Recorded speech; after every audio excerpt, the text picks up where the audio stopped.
ताईला 100% न्याय मिळणार. सगळं राज्य त्यांच्या पाठीशी आहे. थोडं पाठीमागे घ्या, सगळं येते कसं करणार आहे त्याच्यामधून सुटणार नाही. कुटुंबाचं म्हणणं होतं यासाठी नियुक्त होणं गरजेचं आहे. आपण मुख्यमंत्री साहेबांना हे सगळ्यांना द्यायचं यासाठी तातडीनं नियुक्त करायचं सांगितलंय. त्यांनी सांगितलंय की आम्ही ही ऑर्डर केली, परंतु अधिकारी राहिले. त्यांना सांगितलं आज उद्या तुम्ही ते अधिकारी पूर्ण घेऊन लगेच गठीत करून टाका हे सांगितलं. त्यांनी सांगितलं 2 दिवसाच्या आत यासाठी शब्द दिलाय. मुख्यमंत्र्यांची वैदी साहेबांची सविस्तर बोलतात. माननीय आमचे उपमुख्यमंत्री एकनाथजी शिंदे साहेब यांच्याशी चर्चा झाली. ती शिंदे साहेब पण आता कुटुंबियांशी बोलले. कुटुंबियांशी पाठीशी त्यांनी ठामपणानं सांगितलं. गृहराज्यमंत्री आपले शिंदे साहेब आपले कदम साहेब योगीजी कदम साहेब यांच्याशी त्या संदर्भात बोलणं झालं. आणि मुख्यमंत्र्यांनी स्वतः याच्यामध्ये ते स्वतः ॲक्टिव्ह आहेत मुख्यमंत्री. त्याच्यामुळं या संपादाताईच्या प्रकरणाला 100% न्याय मिळणार. आम्ही सुद्धा सगळे या कुटुंबियाच्या सोबत येत. त्यामध्ये दुमत असण्याचं काही कारण नाही. आता प्रकाशदादा सुद्धा इथं होते. सरकार पक्षाच्या वतीनं माजी मंत्री प्रकाशदादा सोळके साहेब सुद्धा इथं उपस्थित होते. वेगळं वळण आपण लावू देणार नाहीत. चिखलफेक राजकारण उतारलं की होतीच. प्रकरण वेगळं न्यायचं तिसरीकडंच हे काम केलं जातं. असं कधी होणार नाही. कोणाचं प्रकरण मुकदमावर नेऊन होईल असं काहीतरी उलटं सुलटं करायचं आणि कुठंतरी ताई न्यायापासून वंचित राहायचं असे प्रकरण व्हायला नको. मग त्या नाट्यामध्ये काय अर्थ नसतो. कारण एक लेकरू आहे आपलं आणि त्यांचा इतक्या काय म्हणून त्याला ताण देऊन टेन्शन देऊन त्यांना परावृत्त केलं गेलं आत्महत्येसाठी. अशा प्रकरणात तुम्ही तुमचे जुने डाव आणणार. कुठं हे कुणाचं प्रकरण आत्महत्येचं प्रकरण तुम्ही मुकादमावर नेऊन पुन्हा हे कुठंतरी योग्य नाही. ताईला मग ते कसा न्याय मिळणार. आपण सगळेजण एक जीवन त्या ताईला न्याय देण्यासाठी आज किती ओक्साबोक्षी रडतायत. ते आई बाबा बघवत सुद्धा नाही आणि त्यांच्या चेहऱ्याकडे सुद्धा वाटत नाही. भयान आईवडिलांची परिस्थिती. 2 भाऊ आहेत त्यांची. काय आता बहीण त्यांना समोर दिसत नाही. अवघड आहे. म्हणजे शब्दात कापल्यासारखं. संबंधित प्रकरणामध्ये त्या दिदींनी डॉक्टर महिलेंना एक पत्र लिहिलं होतं. हे बघा याचं त्याचं नाव घेण्यापेक्षा यासाठी चौकशीत कोणीच मागा राहणार.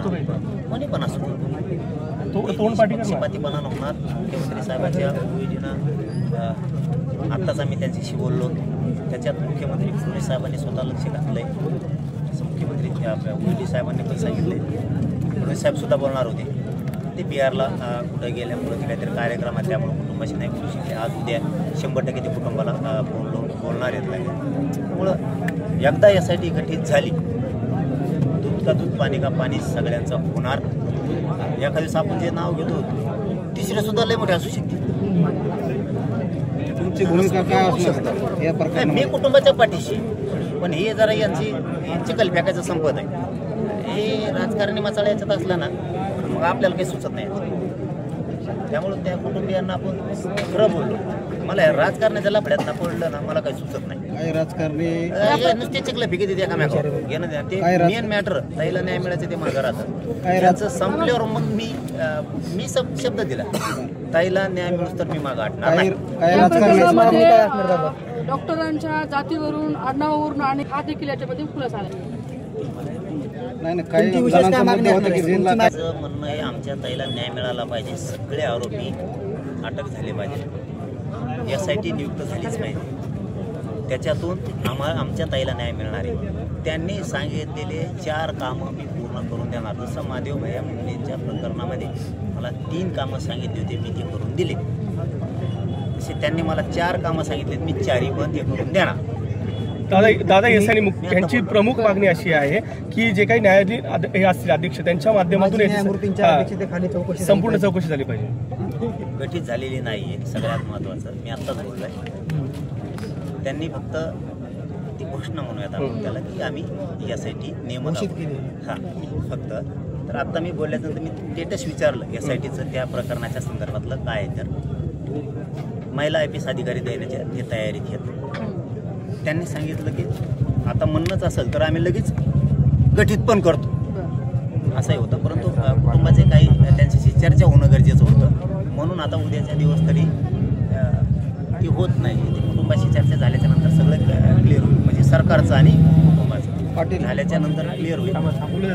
उद्या किंवा परवा यासाठी 100% गठीत होणार. या संपूर्ण प्रकरणामध्ये महिला आयोगाच्या अध्यक्षांनी पत्रकार परिषद घेतली आणि यानंतर आता राज्यभरातून रोष पाहायला मिळतो. अजितदादांनी सुद्धा शब्द दिलाय की कारवाई झाली पाहिजे या संपूर्ण प्रकरण, त्यांना अधिकार कसे नाहीत असं बोललं. मी अजितदादांना सुद्धा आता गाडीत बसल्यावर या विषयात बोलणार आहे, या प्रकरणाच्या विषयात तेही कुटुंबाला मी शब्द दिला की मी त्यांच्याही कानावर टाकतो.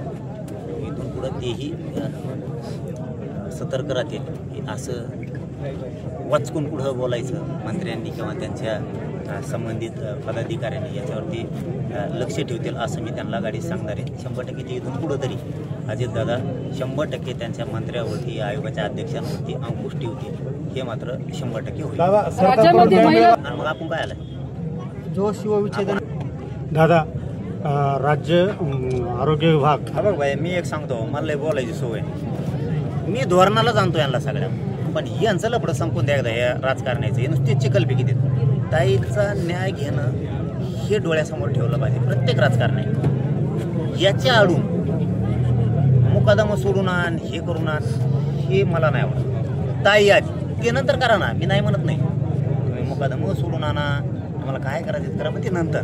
आज ताईच्या घरात एवढं मोठं दुःख कोसळलंय, तिला न्याय देण्यासाठी यासाठी नेमायची आरोपी कोण कोण आहेत, सहआरोपी कोण कोण आहेत, हे पुरे टीम जेलात पडली पाहिजे एकदा सडक, मग बाकीचं कुठं नाही करणार. म्हणजे ह्या हत्येच्या आडून तुम्हाला दुसरे कामं करून घ्यायचे, भरकटायचं पुन्हा हे मॅटर. आणि ताईचं मॅटर असंच खिरपत पडू द्यायचं, हे योग्य नाही. आपण याला बरोबर सोयीला लावतो, राज्यामध्ये ते सरकारनं करायला पाहिजे. याच्यासाठी आरोपीला लई दिवस न चालवता, केसला लई दिवस न चालवता फास्ट ट्रॅकमध्ये तातडीनं चालवायचं. 1 वर्ष 6 महिन्याचा विषय संपून टाकला तर इथून पुढे असे प्रकरण होणार नाहीत. आणि मुख्यमंत्री साहेब आता बिहारच्या दौऱ्यावर होते, फ्री झाल्याच्या नंतर मी त्यांना ही विषय संपदाताईचा सांगणार आहे की तुमच्या राज्यात पुढं अशा घटना पुन्हा होऊ नये. संतोषभाई देशमुखांसारख्या, महादेवभाई मुंडेंसारख्या, आता संपदाताई मुंडेंसारख्या अशा होऊ नयेत, म्हणून केस लवकर संपवत चाल.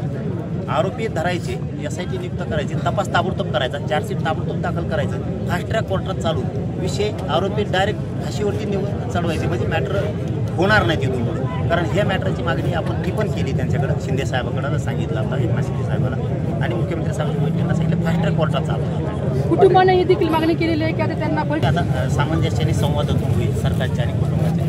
तिथं चालवायचं आहे का, तिकडे जायचं आहे का, तिथं काय असलं तर काय प्रॉब्लेम नाही, कुठं राहिलं तर काय प्रॉब्लेम नाही. आपण स्टेनला नाही लागलेलं ना, कुठं मॅटर राहिलं तर काय फरक नाही. सगळे महिला होत्या, त्यांचं म्हणालं प्रत्येक आतापर्यंत आम्हाला काहीच हाती लागलं, पुढे कशा पद्धतीने तुम्ही यामध्ये लक्ष. नाही, मी आजच घातलं. कोण ताई बोलल्यात तुम्हाला, मला नाही माहीत. राजकारणी काय बोलून गेले हे मलाही माहीत नाही, आणि राजकारणाचं कामच ते असतं. आले शब्द दे, आश्वासन दे, निघून जाय. मी त्यांनी सांगितलेल्या 4 मागण्यातल्या 3 मागण्यापर्यंत त्यांना लगेच नेले. वाटलं ते कुटुंबाला बोलून घ्या माझं समोर, लगेच नेले. SIT घोषित झाली का नाही झाली ही ताळमेळच होती, ते क्लिअर करून दिलं. मुख्यमंत्री साहेबांचे वैडी कुटुंबाशी बोलले, त्यांनी सांगितले, घोषित केले. म्हणत असले तुम्ही तर आम्ही लगेच गठीत करतो, परंतु थोडं आणखी कुटुंबाला काय बोलायचं पण त्याच्याशी, म्हणून ते थांबलं. उद्या किंवा परवाच्याला तेही गठीत होऊन जाईल.